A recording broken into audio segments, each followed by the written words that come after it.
Hi everyone, welcome to Beyond the Levels Hub, and today we are going to discuss a very important subject of the O levels. People say कि जिसने को ये subject नहीं आता वो O levels में वैसे ही 50% fail है. And why is this so? Because all the subjects you are studying is in this language, और language भी ऐसी कि बहुत दफ़े ऐसे होता है ऐसे कुछ इतनी कुछ क्रूशल इतनी important language difficult kind of language use हुई होती है कि वो अगर आप इसमें फ्लुएंट नहीं हो, इसमें प्रोफिशेंट नहीं हो, then you can not do good, then you do not have a good grip on the subject, right? So yes, of course it is English, and the subject code is 1123. And let's start with the paper patterns. Basically इसका syllabus कुछ नहीं है इस तरह से, कुछ content उस तरह से सिलेबस कंटेंट में अगर आपको कहूँ कि हम कंटेंट या चैप्टर्स डिस्कस करेंगे तो it's more about the paper pattern. और लैंग्वेज सब्जेक्ट्स के बारे में कहा जाता है स्पेशली इंग्लिश के it's not about what you know, what you do not know. It's more about the technique of the paper.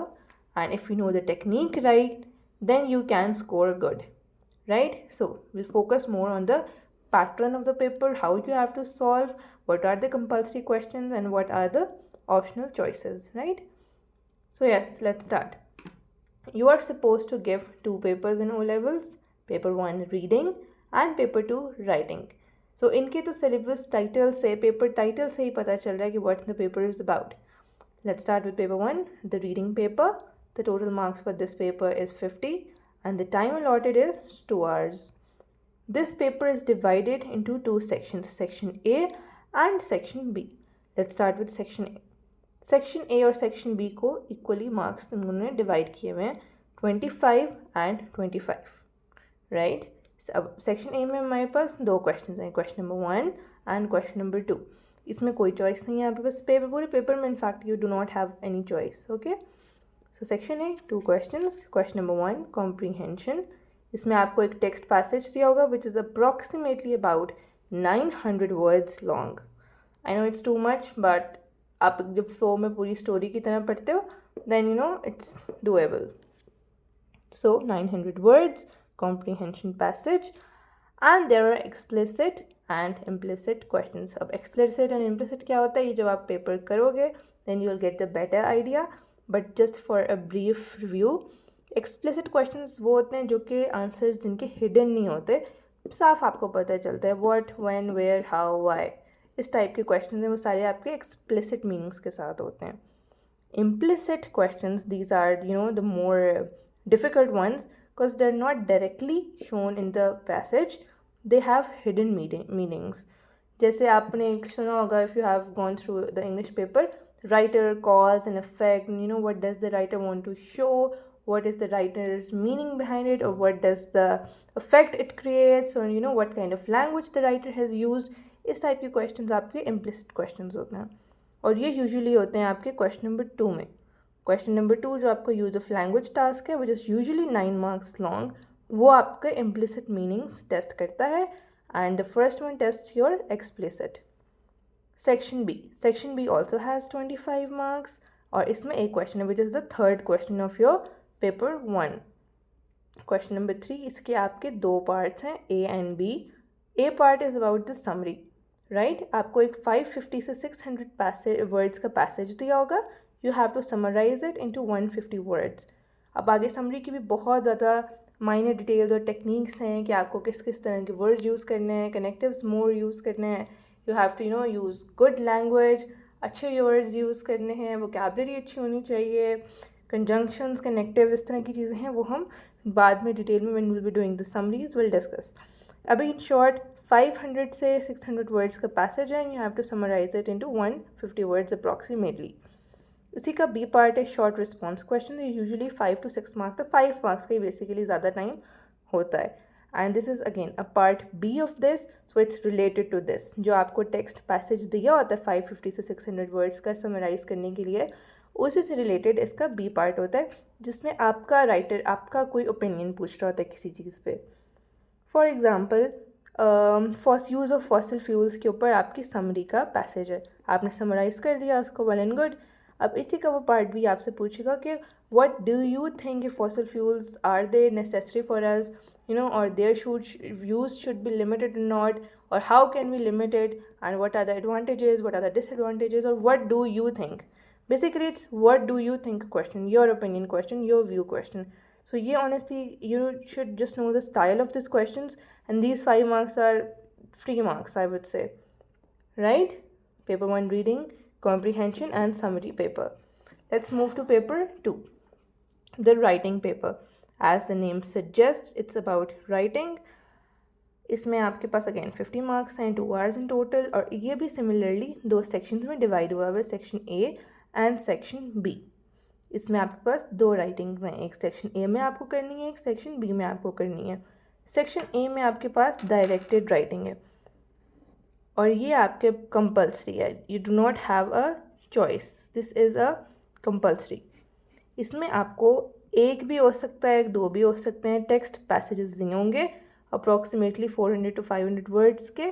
So first you have to read those text passages और फिर उसके हिसाब से you have to write whatever the question says. Okay, you have to use those 2 text passages, copy नहीं कर देना, but you have to use the information given in those 2 texts and you have to write whatever the question is asking about, and you have your word limit is 250 to 350 words. Yes.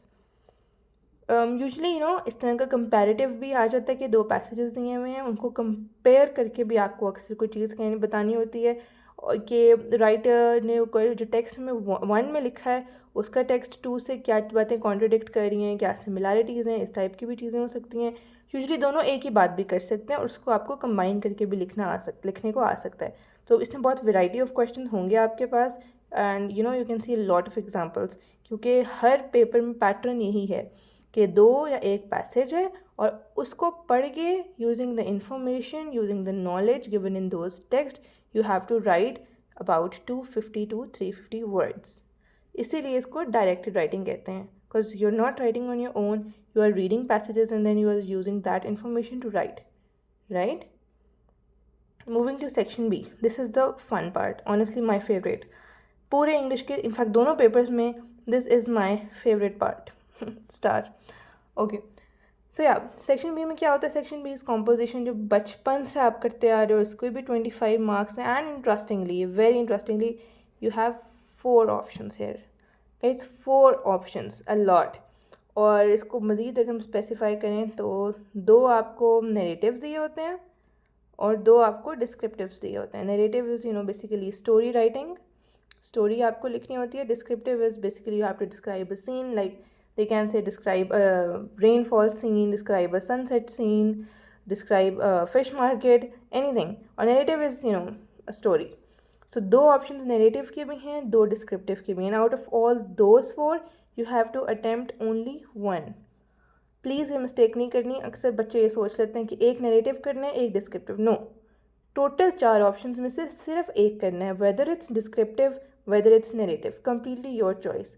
और इसमें आपको कोई help नहीं होगी, सिर्फ एक line का इस तरह से क्वेश्चन लिखा होगा हर ऑप्शन के बाद, like this single line, no other information. और उसके ऊपर आपको लिखने हैं 350 to 450 वर्ड्स. ये बहुत ज़्यादा लगते हैं, but once you start writing it's nothing guys, honestly it's nothing. आप इवन एक्सीड भी कर जाते हो वर्ड लिमिट. तो या इस पर एक मेरी छोटी सी एडवाइस ये है कि आपको पता है कि आपका क्या स्ट्रॉन्ग है, नरेटिव या डिस्क्रिप्टिव. सो आप पेपर से काफ़ी टाइम पहले, इनफैक्ट मैं तो शुरू से मैंने ये प्रैक्टिस रखी है कि शुरू में ही आप जब पढ़ना स्टार्ट करते हो, आपको like when you start doing the composition part, तो आपको पता चल जाता है इन मंथ और 2 कि आपका नरेटिव स्ट्रॉन्ग है या आपका डिस्क्रिप्टिव स्ट्रॉन्ग है.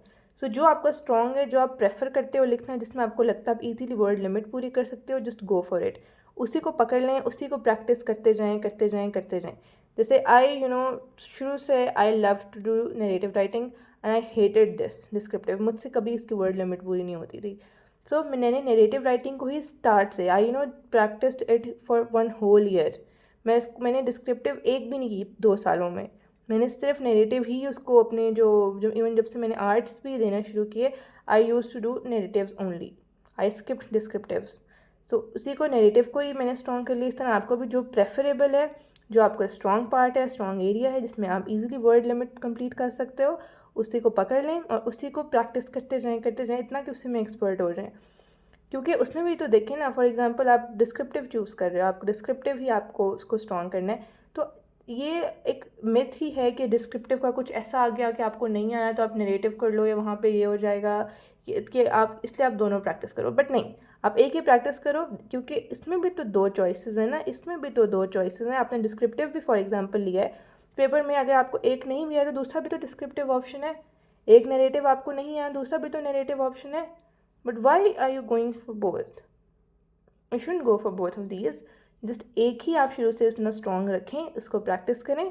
पेपर में इन दोनों की दो दो चॉइसेस, ऐसा नहीं होगा कि 3 ये दे देंगे, एक ये दे देंगे, या एक ये दे देंगे, 3 ये दे देंगे। नो, 2 narratives, 2 descriptives. It's very clearly written in your Cambridge syllabus, आप चेक भी कर सकते हैं। इट्स क्लियरली मैंशनड कि 2 नैरेटिव्स हैं, 2 डिस्क्रिप्टिव्स की चॉइस है और एक करना है सॉल्व। सो एक ही को स्ट्रॉन्ग रखें और उसी को प्रैक्टिस करें और उसी के लिए फिर आप ऑप्ट करें, right? So yeah, guys, I think that was it. Once again, English paper is more about technique. और कोई भी एक दिन में फ्लुएंट या प्रोफिशिएंट नहीं हो जाता लैंग्वेज में। You have to practise over the years. और बस वोकेबलरी आप स्ट्रॉन्ग रखें अपनी, read books, read newspapers, you can watch English series and movies also. But vocabulary अगर आपकी स्ट्रॉन्ग है तो वोकेबलरी आई थिंक इसकी स्ट्रॉन्ग हो, उसकी प्राइसेस है ग्रामर एंड टेंसेज एंड इस तरह का पंक्चुएशन भी उसकी स्ट्रॉन्ग हो ही जाती है। सो या उस इन चीज़ों का ख्याल रखें। कोई इसका स्पेसिफिक सिलेबस नहीं है कि हम ये टॉपिक्स कर लें, ये कर लें। It's not about syllabus, it's about कि पेपर का पैटर्न आपको आना चाहिए, आपको writing, you should know how to read, you should know how to write English. So guys, yes, that was it from my side. I hope you got a good idea of the English paper, and I'll see you all in the next video. Take care. Bye bye.